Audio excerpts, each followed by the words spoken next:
Hello बच्चों, कैसे हो आप सभी लोग। जितना हमने परसों किया था इंट्रोडक्शन, उसको पहले हम रिवाइज करेंगे, उसके बाद अपना आगे वाला सिलेबस स्टार्ट कर देंगे।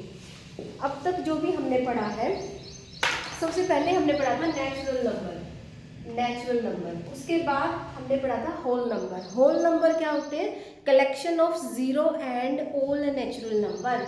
अगर इस नेचुरल नंबर में अगर मैं जीरो और बढ़ा दूं तो वो क्या बन जाएगा? वो हमारा होल नंबर बन जाएगा। अगर होल नंबर में मैं नेगेटिव टर्म्स और ऐड कर दूं तो वो हमारे इंटीजर्स बन जाएंगे। अगर इंटीजर से बड़े कौन से होते हैं? Rational number. तो अगर रैशनल नंबर जो है वो किसको कंटेन करेंगे? रैशनल नंबर सभी इंटीजर, होल नंबर और नेचुरल नंबर को कंटेन करेंगे। अगर मैं बात करूं इरेशनल नंबर क्या होते हैं, तो इरेशनल नंबर वो नंबर्स होंगे जो रैशनल नंबर नहीं होंगे। तो अगर हम ग्राफ की फॉर्म में देखें कि इरेशनल नंबर क्या होते हैं, तो इरेशनल नंबर ना तो नेचुरल नंबर होते हैं, ना होल नंबर, ना इंटीजर और ना इरेशनल नंबर। वो हमें कहीं अलग मिलेंगे, एक अलग ग्रुप मिलेगा इरेशनल नंबर का, जिनको हम QC, मतलब ये रैशनल नंबर नहीं है, उनको हम क्या बोलेंगे? Irrational number.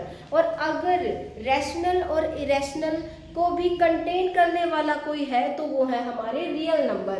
जो चैप्टर हम पढ़ रहे हैं उसमें रियल नंबर जो है वो मेन है। तो अगर जो मैं रियल नंबर की बात करूं तो जो रियल नंबर है वो हमारे रैशनल, इरेशनल को भी कंटेन करेंगे। ये हमारे रियल नंबर्स हैं। अब देखो रियल नंबर के अंदर क्या क्या आता है? इरेशनल नंबर भी, रैशनल नंबर भी, और रैशनल नंबर में क्या आता है? रैशनल नंबर में इंटीजर, होल नंबर और नेचुरल नंबर सभी आ जाते हैं। इरेशनल तक हम पढ़ चुके हैं, अब हम देखेंगे रैशनल नंबर तक पढ़ चुके हैं, अब इरेशनल नंबर को थोड़ा सा और जान लेते हैं।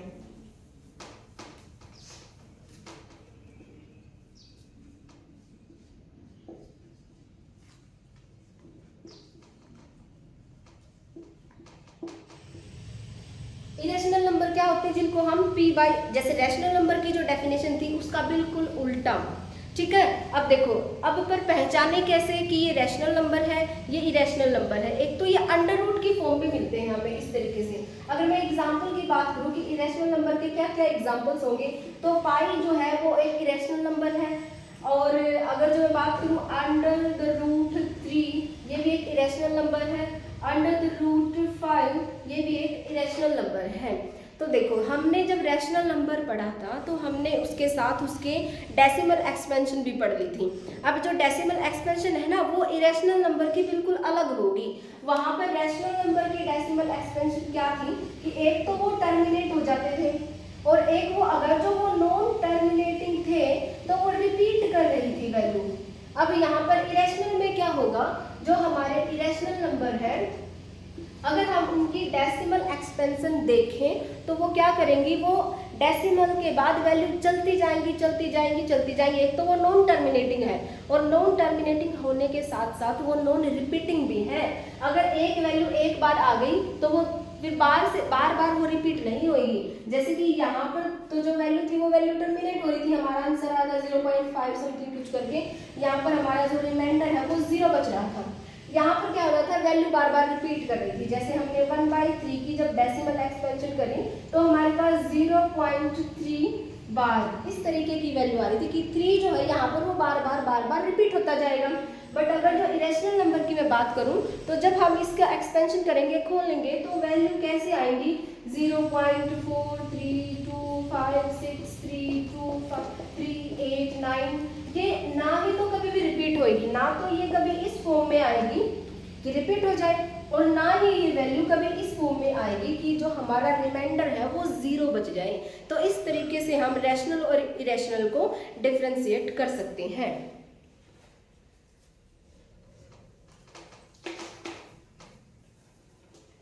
अब यहाँ तक जितना भी हमने पढ़ा, इससे हमें ये पता चल गया कि जो रियल नंबर है वो एक सबसे बड़ा ग्रुप है। नंबर्स का सबसे बड़ा ग्रुप जो है वो रियल नंबर है। रियल नंबर जो है वो रैशनल नंबर को भी कंटेन करता है और इरेशनल नंबर को भी अपने अंदर कंटेन कर लेता है। सबसे बड़े अगर बात करूं तो रियल नंबर है हमारे 9th के लेवल पर। आगे जाकर तो कॉम्प्लेक्स नंबर भी आएंगे, बट अब हमें 9th क्लास में कहाँ तक सीखना है कि हम रियल नंबर तक तो एटलीस्ट हम पहुँच ही जाए। तो रियल नंबर जो है वो मैं बोलूँगी कि वो रियल नंबर सबसे बड़े हैं। क्यों? क्योंकि इसके अंदर हमारे रैशनल नंबर और इसी के अंदर हमारे इरेशनल नंबर भी आ जाते हैं, और रैशनल नंबर के अंदर हमारे इंटीजर्स भी आ जाते हैं, और इंटीजर्स के अंदर हमारे होल नंबर और नेचुरल नंबर भी आ जाते हैं। अगर जो ये वाली चीज़ आपको क्लियर है तो 4-5 क्वेश्चन तो आप पढ़ते ही कर सकते हो। इसके बाद अब शायद हम अपनी जो नेक्स्ट एक्सरसाइज है 1.2 वो कंप्लीट कर पाएंगे।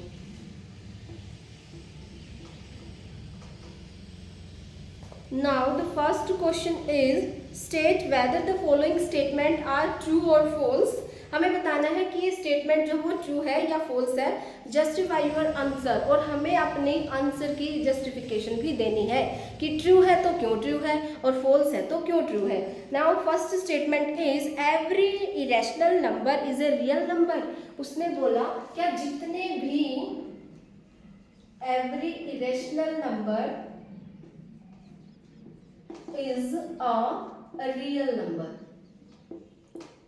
अभी मैंने आपको एक रफली ग्राफ बनाकर दिखाया था कि जो सबसे बड़े हैं वो रियल नंबर है, और उसने यहाँ पर क्या बोला कि क्या सभी इरेशनल नंबर रियल नंबर है। तो भाई बिल्कुल, रियल नंबर तो सबको अपने अंदर समा के बैठे हैं। रियल नंबर के अंदर हमारे रैशनल और इरेशनल दोनों ही नंबर आते हैं। तो यहाँ पर हम क्या आंसर देंगे?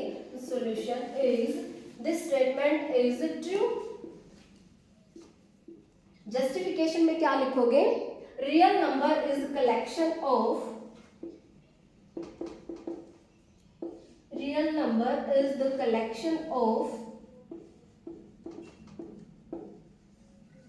Rational number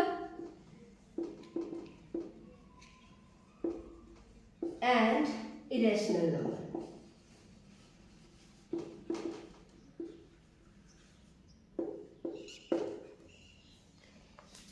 Next one is every point on the number line is the form of under root 5 under root m। क्या जो हमारी नंबर लाइन होती है, ये वाली हमारी नंबर लाइन इस तरीके से हम डिनोट करते हैं 0 1 2 3 -1 -2 -3।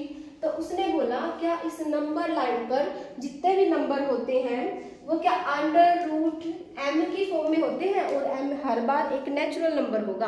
अब देखो नंबर लाइंस पर उसने तो बोला कि m एक नेचुरल नंबर होना चाहिए, और हमें पता है कि नेचुरल नंबर कभी भी नेगेटिव नहीं होते, पॉजिटिव होते हैं। बट यहाँ पर अगर जो मैं नंबर लाइन की बात करूँ तो यहाँ पर तो हमारे पास नेगेटिव इंटीजर्स भी आ रहे हैं, तो इसलिए ये हमारी जो सेकंड स्टेटमेंट है वो हमारी क्या हो जाएगी? फॉल्स हो जाएगी।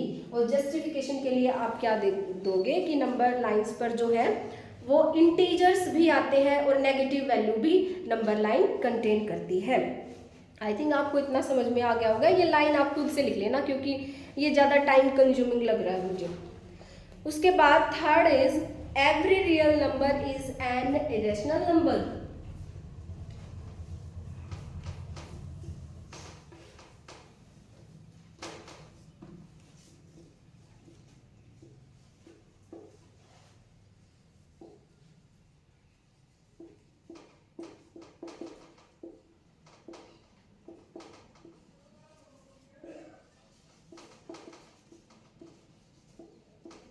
बिल्कुल, उसने पूछा कि एवरी रियल नंबर, क्या जितने भी रियल नंबर है वो सारे इरेशनल नंबर है। क्यों भाई? उसने तो उल्टा बोल दिया।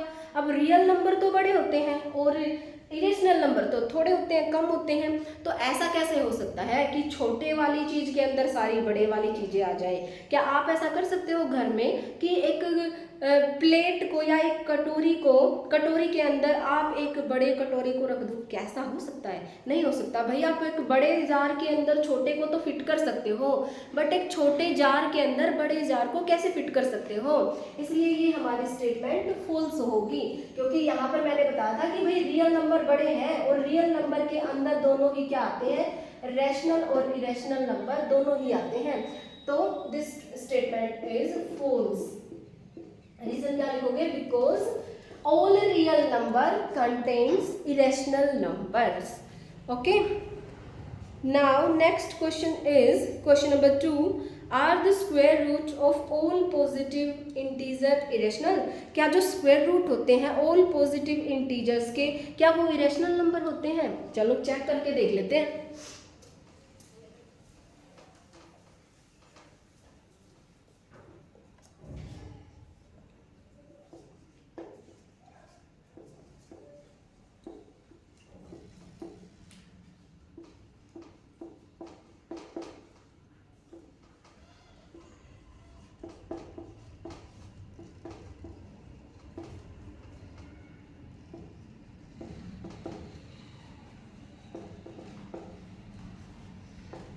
उसने पूछा are the square root of all positive integer is irrational. अब देखो एग्जांपल की फॉर्म में करेंगे। अगर इरेशनल इंटीजर्स की बात करूं, वो भी पॉजिटिव इंटीजर्स, तो हमारे पॉजिटिव इंटीजर्स कौन कौन से हैं? 1 2 3 4 5 अप टू सो ऑन। और अगर मैं इसका स्क्वायर रूट करूं, मैं इसमें से एक वैल्यू ले लूं, 1 ले लेती हूँ, यहाँ मैंने 1 लिखा। अब 1 का अगर जो मैं रूट करूं तो हमारे पास क्या आंसर आएगा? 1 आएगा। बट 1 तो एक इरेशनल नंबर नहीं है। अब इसको छोड़ो, एक और नंबर ले लेते हैं। हमने 1 ले लिया, हम ले लेते हैं 4 ले लेते हैं 4। तो देखो अंडर रूट 4 क्या वैल्यू देगा?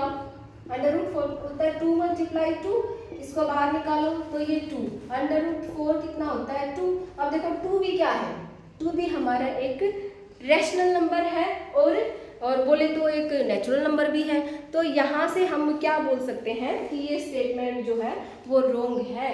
All square root of positive integer is not irrational number. जितने भी पॉजिटिव इंटीजर्स होते हैं वो अगर जो हम उनका स्क्वायर रूट करें तो वो इरेशनल नंबर नहीं होते, वो रैशनल नंबर होते हैं। अब यहाँ 1 क्या है? ये एक रैशनल नंबर है। 2 क्या है? ये भी एक रैशनल नंबर है। That's why this statement is wrong. Where m is the if not give an example of square root of a number that is a rational number. तो ये एग्जाम्पल जो है वो सेटिस्फाई करता है कि जो हमें स्टेटमेंट दे रखी है ये करेक्ट नहीं है, ये रॉन्ग स्टेटमेंट है। आई थिंक इतना आपको क्लियर हो गया होगा। Now third question is show how under root 5 can be expressed on the number line. Important question है, इसको हम धीरे धीरे करेंगे, ज़्यादा स्पीडली नहीं चलेंगे। अब हमें अंडर रूट 5 को नंबर लाइन पर लेके आना है। अभी तक जितने भी हमने क्वेश्चन किए हैं नंबर लाइन के, वहां पर हम क्या दिखाते हैं? सिर्फ इंटीजर्स को दिखाते हैं। बट अब हमें क्या करना है? एक इरेशनल नंबर को हमें नंबर लाइन पर शो करना है। तो इसके लिए हम क्या करेंगे?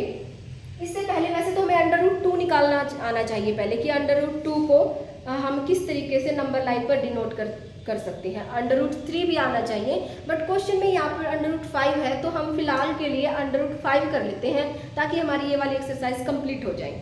ठीक है, तो यहाँ देखो जब भी हमें नंबर लाइन पर किसी भी इरेशनल नंबर को लेके आना है तो हम क्या करेंगे? पहले जैसे हम सिंपल अपनी नंबर लाइन लगाते हैं वैसे नंबर लाइन लगाएंगे। ठीक है, उसके बाद 0। अब एक एक यूनिट का हम फासला करके इसको हम मेजर कर लेंगे स्केल से। सेंटीमीटर, 1 सेंटीमीटर, 2 सेंटीमीटर, ऐसे कर लेंगे। 1 2 3 इस तरीके से।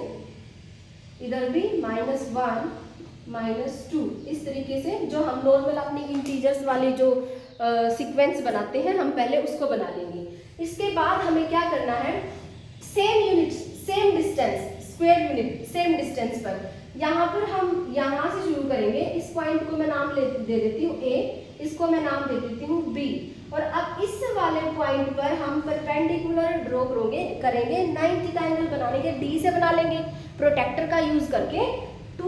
नंबर 2 पर हम 90 का एंगल ड्रॉ कर लेंगे।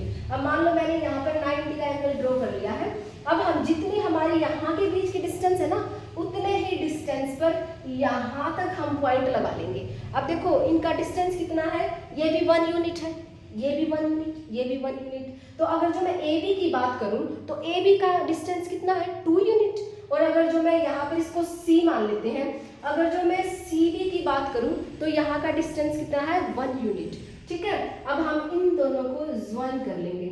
अब देखो जब इन दोनों को ज्वाइन करते हैं तो ये हमारे पास एक राइट एंगल ट्रायंगल बनी। Right angle triangle. अब यहाँ पर राइट एंगल ट्रायंगल हमारे पास ए बी कितनी आई, ए बी हमने ले ली 2 यूनिट और हमने बी सी कितनी ली है 1 यूनिट। अगर जो मैं पाइथागोरस थ्योरम लगाऊं, अगर पाइथागोरस थ्योरम क्या कहती है, perpendicular square is equal to hypotenuse square is equal to perpendicular square plus base square. यहाँ पर हाइपोटेनस क्या है, हाइपोटेनस है CO, तो यहाँ पर हम करेंगे CO square is equal to perpendicular कितना है 1 यूनिट, तो 1 स्क्वायर प्लस बेस कितना है 2 यूनिट, तो 2 स्क्वायर। ओके, अब इसको हम सिंप्लीफाई कर लेंगे। 1 का स्क्वायर कितना होता है 1, 2 का स्क्वायर कितना होता है 4, तो हमारे पास CO स्क्वायर कितना आया 5 आया। अब क्या करेंगे, इस स्क्वायर को हमें यहाँ से हटाना है। जब स्क्वायर को हमें हटाना होता है ना, तो हम अंडर रूट कर देते हैं ऑन बोथ साइड। तो यहाँ पर भी मैं रूट लगा दूँ और यहाँ पर भी मैं रूट लगा दूँ, तो ये स्क्वायर जो है स्क्वायर अंडर रूट से कैंसिल हो जाएगा और हमारे पास CO is equal to under root 5 आ गया। ठीक है, देखो हमें 5 को ही अंडर रूट 5 को ही नंबर लाइन पर डिनोट करना था, तो यहाँ से हमारे पास CO कितना आ गया अंडर द रूट 5 आ गया। बट हमें तो ये नंबर लाइन पर लेकर आना था। अब ये हमारा नंबर लाइन पर थोड़ी ना है, ये तो हमारा एक हाइपोटेनस एक ट्रायंगल हमने बनाई और ये तो हाइपोटेनस है हमारे। हमें इसको किस पर लेके आना है, हमें इसको इस नंबर लाइन पर लेके आना है। तो हमें इसके लिए हमें हेल्प लेनी पड़ेगी कंपास की। कंपास हम यहाँ पर रखेंगे, इतना खोलेंगे और ऐसे आर्क लगा देंगे। ठीक है, जैसे ही हम कंपास यहाँ खोलकर यहाँ रखकर इस तरीके से आर्क लगाएंगे, तो वो हमारे यहाँ पर किसी D पॉइंट पर आकर मीट करेगा। तो जो ये O और D डिस्टेंस है ना हमारी OD, जो ये OD जो है हमारी, यही हमारी क्या है अंडर रूट 5 की वैल्यू है। आई थिंक आपको समझ में आ रहा होगा। अगर आपको कुछ क्लियर ना हो तो आप कमेंट सेक्शन में जाकर कमेंट भी कर सकते हो कि मैम हमें ये चीज़ क्लियर नहीं हुई, तो मैं उस चीज़ को रिपीट कर दूंगी। एक बार मैं फिर से इस क्वेश्चन को रिपीट कर रही हूँ। वैसे तो इसको निकालने के लिए ना पहले हमें अंडर रूट 2 भी निकालना आना चाहिए और अंडर रूट 3 भी निकालना आना चाहिए, क्योंकि अंडर रूट 2 निकालना तो उसके लिए सिंपल मेथड है, 1 यूनिट यहाँ लेंगे 1 यूनिट यहाँ ले लेंगे और जब हम पाइथागोरस थ्योरम लगाएंगे तो उससे हाइपोटेनस हमारे पास अंडर रूट 2 आ जाएगी। और जिस तरीके से हमने यहाँ पर कंपास की हेल्प से इसको मिलाया है, उसी तरीके से इस पहले वाले को भी मिला देंगे। बट अभी हमारे क्वेश्चन में अंडर रूट 5 है, तो हम अंडर रूट 5 की बात कर लेते हैं।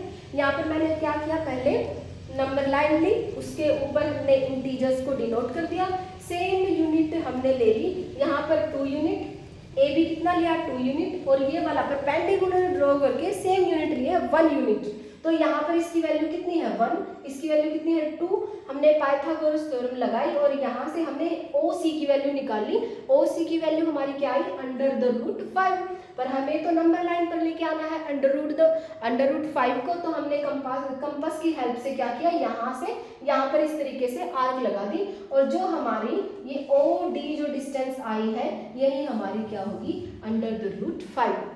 अब हमारा लास्ट क्वेश्चन बचा है, वो क्लास एक्टिविटी है। चाहे तो हम कर भी सकते हैं, बट एग्जाम के पॉइंट ऑफ व्यू से वो क्वेश्चन इतना इम्पोर्टेंट नहीं है। अगर आप बोलोगे तो मैं करा दूंगी, अदरवाइज मेरे लिए मेरे ख्याल से इतना ही हमारे लिए काफ़ी होगा। Thank you for watching.